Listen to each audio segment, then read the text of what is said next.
I don't know how many of you have done some research as to where the idea or the invention of the TV came from. There was a man who was partially responsible for the invention of TV.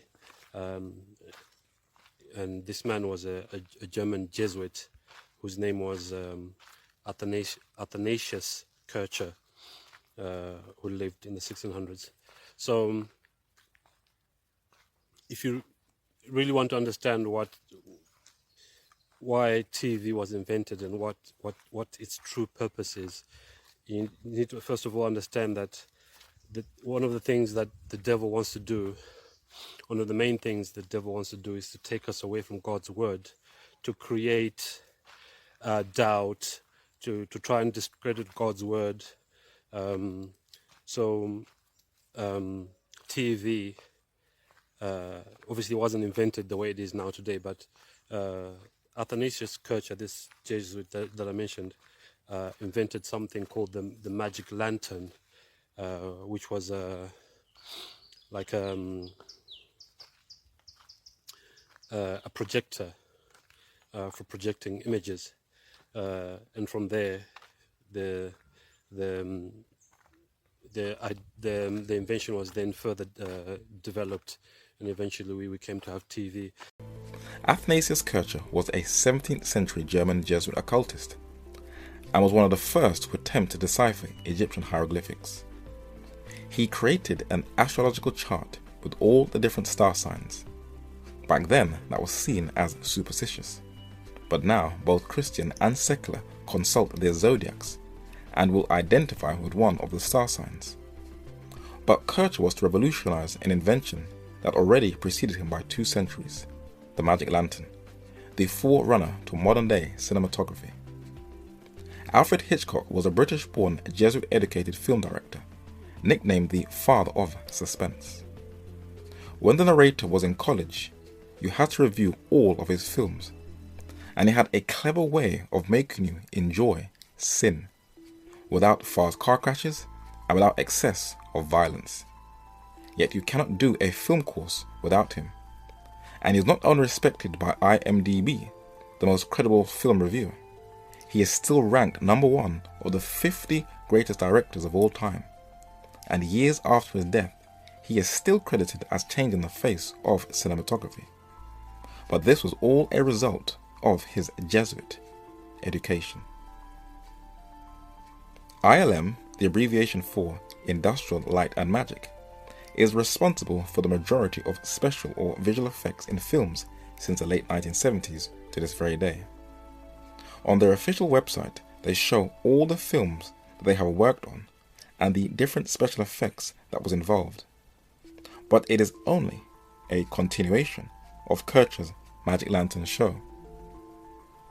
It was Kircher who created surround sound with his megaphone and is considered as the father of broadcasting. But with a concave mirrors projector system, he showed how sunlight reflected off a mirror can be projected through a lens onto a screen, and showed the correspondence between the camera obscura and the magic lantern. In a book titled The Power and Secret of the Jesuits, historian René Philip Miller shows how this Jesuit was the forerunner of special effects. He said, for certain effects or special or visual effects, the fathers even made use of the magic lantern.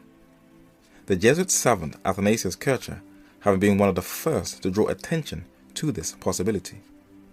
With the help of such projection apparatus, they made visions and dreams especially appear on stage.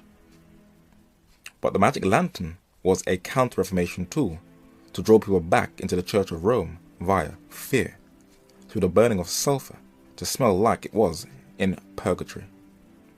A French writer of a Catholic family who specialized in the Jesuits and their role in world affairs, Edmund Paris, said when describing the magic lantern, "No need to say that hell has the prominent part in that magic lantern show, with its lake of fire into which the damned are thrown, with the awful concerts of screams, the atrocious stench of sulfur and burning flesh.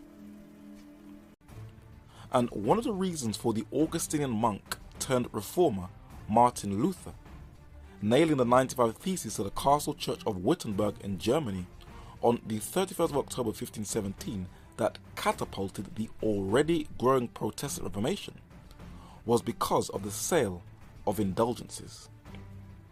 And when Pope Leo X ordered Luther to renounce his stand against the papacy, Luther openly burnt Pope Leo X's request and also labelled him with a prophetic description of the leader of the apostate church in the book of John, the Antichrist. Indulgences was a profit-making tool craftily set up by the Catholic Church where people could buy their way out of the pagan incorporated purgatory, and the Catholic Church disgustingly grew economically fat out of people's guilt. It quieted down during the Reformation, but thanks to the 17th century German Jesuit priest and occultist Athanasius Kircher, the Platonic teachings of purgatory was restored via his magic lantern show, the forerunner to motion pictures, and the Jesuits created an atmosphere of fear through special effects, which the French investigative journalist Edmond Paris recorded in his thesis on the Jesuits on how they accomplished this. No need to say that hell has the prominent part in that magic lantern show, with its lake of fire into which the damned are thrown, the awful concert of screams, the atrocious stench of sulfur and burning flesh. While many may think that purgatory is isolated to the Dark Ages, you only need to look at the comic books of our day, and this revived Platonic papal teaching has penetrated into a genre which was once seen as an escapism for geeks and nerds. But comic books are now turning into multi-billion blockbuster movies. Rome injects her poisonous ideology everywhere, and most can't see it, for she works in stealth mode. But even comics can reveal Rome's plans on how she works. There are 6 companies that own almost all media, and these are mainly based in the US. But if you've ever noticed, when the news that's presented to us is, I don't even know of a single case where, when you're talking about major events, where say the local news in our country contradicts what's being said by the news media in America. They always seem to parrot whatever is said by American media.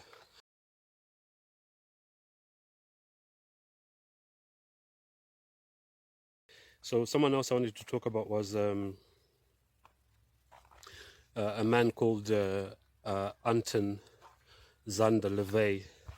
Now, Anton LaVey is known as the founder of the Satanic Church, and he is supposed to have written the Satanic Bible. But as more information is coming out, I'm starting to learn that maybe he was just a frontman who was used by someone else. So anyway, Anton LaVey said that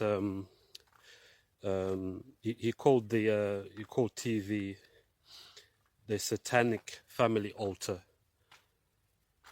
I'll just repeat that again. Anton LaVey called TV the Satanic Family Altar.